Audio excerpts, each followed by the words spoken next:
itu adalah penetap kerja. Jadi kalau misalkan visinya kita 5 tahun lagi perusahaan saya harus bisa go global, at least jadi punya cabang di negara lain lah gitu, 5 tahun lagi.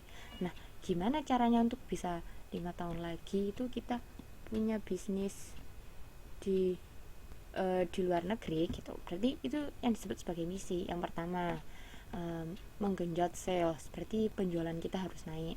Yang kedua, pangsa pasar harus meningkat sebanyak 50% di dalam Indonesia selama 2 tahun ke depan, misalkan kayak gitu. Terus kemudian ada juga apalagi ya untuk bisa go internasional. Efisiensi produksi, misalkan kayak gitu. Nah, itu yang disebut sebagai misi. Jadi kalau langkah-langkah atau step-step untuk bisa mencapai visi itu yang disebut sebagai misi. Kemudian tujuan itu dibagi lagi menjadi 3, jangka panjang, jangka menengah, dan jangka pendek. Jangka panjang itu pasti tujuan yang sangat besar dan itu pasti merujuk ke fisik. Tapi kalau tujuan jangka pendek itu bisa kita hubungkan dengan misi. Jadi kalau misalkan pencapaian kecil dan itu jangka pendek, itu selalu mengacu ke misi. Tapi kalau jangka panjang dan itu tujuan yang sangat besar, itu disebut sebagai visi, seperti itu. Oke, makasih buat Mbak Francisca yang udah kasih contoh juga. Kemudian saya lanjutkan lagi. Hierarki perencanaan itu kalau menurut modul dibagi menjadi 3. Ada yang namanya strategis, taktis, dan operasional. Untuk yang strategis itu keputusan-keputusan mengenai alokasi sumber daya, prioritas perusahaan, dan langkah-langkah yang diperlukan untuk mencapai strategic goals. Dan biasanya hierarki perencanaan yang strategis ini ditentukan oleh Dewan Direksi dan Manajemen Puncak.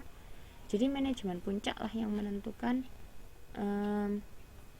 yang harus menentukan apa sih yang mau kita capai, biasanya kayak gitu. Yang tujuan utamanya kita itu apa. Nah, kalau untuk yang taktis itu cenderung untuk mengimplementasikan aspek-aspek tertentu dari rencana strategik. Jadi hal kecil yang di bawahnya strategis gitu, itu yang disebut sebagai taktis, melibatkan manajer tingkat menengah atau atas. Kalau yang strategis tadi itu dibuat oleh manajemen puncak. Kalau yang taktis itu manajer tingkat menengah sampai atas. Nah, mereka itu yang merumuskan. Kalau memang tujuannya manajer puncak adalah pinginnya ini, berarti tugas dari manajer tingkat menengah sampai atas itu adalah membuat formula-formula. Kalau memang dia pingin kayak gini, berarti aku harus kayak gini gitu. Itu tujuan dari perencanaan taktis. Kalau operasional dikembangkan oleh manajer menengah sampai tingkat bawah. Dan ini untuk kinerja jangka pendek. Ini lebih spesifik lagi. Kalau misalkan contohnya tadi, misalkan manajer puncak membuat rancangan 5 tahun ke depan kita harus mendirikan pabrik di Malaysia, misalkan kayak gitu. Nah, terus manajer tingkat menengah sampai atas itu membuat rumusan. Yang pertama, berarti kalau memang ingin buka pabrik 5 tahun lagi di Malaysia, berarti hal yang harus kita lakukan adalah yang pertama, penjualan harus meningkat 100% 2 tahun ke depan, misalkan kayak gitu. Nah, kemudian yang tingkat operasional bilang lagi, lah berarti kalau penjualan harus meningkat, berarti apa yang harus kita lakukan? Kita harus buat produk kita murah biar orang-orang mau beli gitu. Lah, gimana caranya bikin produk kita lebih murah? Ya udah, berarti harus bikin skala ekonomis. Gimana caranya biar kita lebih efektif dan lebih efisien, biar nanti produknya kita itu lebih murah di pasaran kayak gitu. Jadi rencana-rencana itu dibuat melalui 3 tingkatan. Jadi kalau yang paling luas itu strategis, kalau yang lebih mengerucut lagi itu taktis, dan yang paling kecil itu operasional. Kemudian ada yang disebut sebagai perencanaan kontingensi dan manajemen krisis. Nah, ini adalah rencana alternatif atau rencana cadangan. Jadi istilahnya kalau misalkan yang awal tadi yang kita bicarakan hierarki perencanaan itu tentang plan A, perencanaan kontingensi dan manajemen krisis itu tentang plan B-nya. Kalau plan A-nya nggak bisa dijalankan, berarti kita harus punya plan B. Nah, apa plan B-nya? Nah, itulah yang disebut sebagai perencanaan kontingensi dan manajemen krisis. Metode yang digunakan adalah contingency planning dan crisis management. Kalau contingency planning itu agar tetap survive atau tidak goyah sebagian.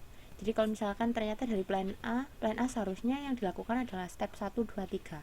Step 1 lancar, step 2 lancar, ternyata mau ke step 3 kok ada permasalahan. Nah, itu yang harus digunakan adalah contingency planning.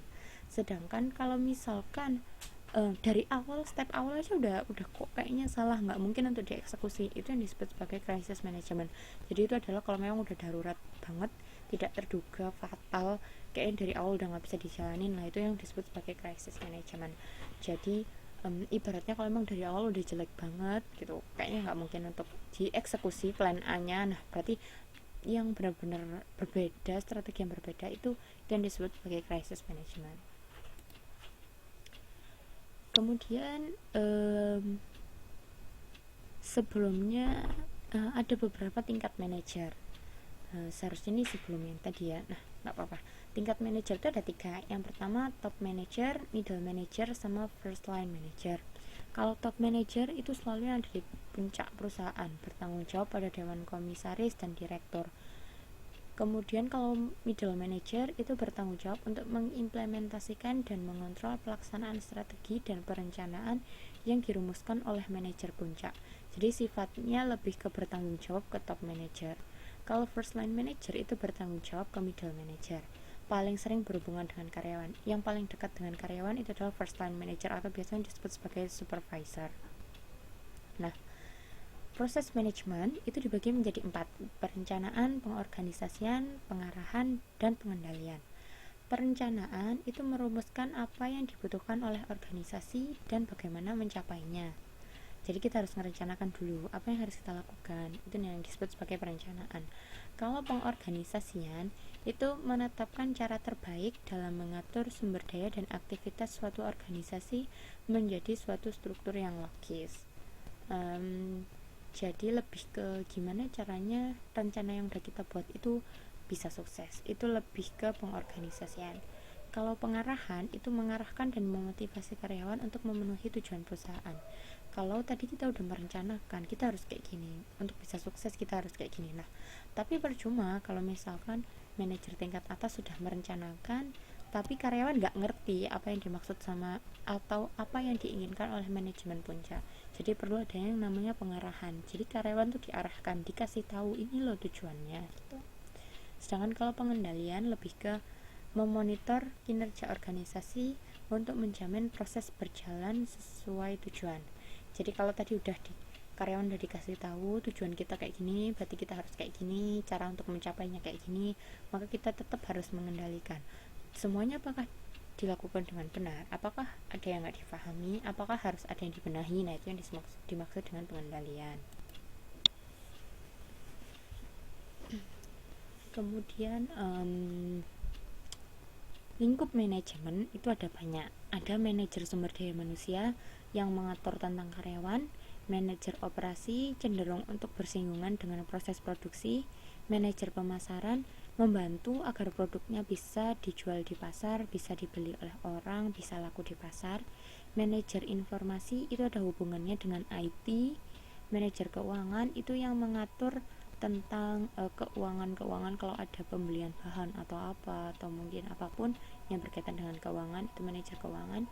Kemudian manajer di bidang lain, mungkin saja ada manajer di bidang administrasi yang memang mengatur tentang surat menyurat dalam perusahaan. Nah itu bisa juga ada manajer administrasi.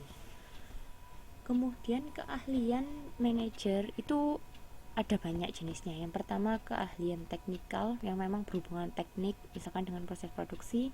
Kemudian ada juga keahlian hubungan manusia yang memang karena seorang manajer kan juga berhubungan dengan orang lain, jadi dia juga harus punya keahlian gimana caranya bisa berkomunikasi dengan baik.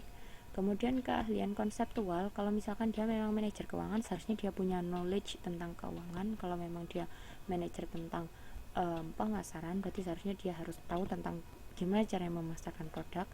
Kemudian keahlian pengambilan keputusan, seorang manajer itu harus berani mengambil keputusan. Kalau misalkan pilihannya A atau B, harus mengambil yang mana, dia harus tegas mengambil keputusan.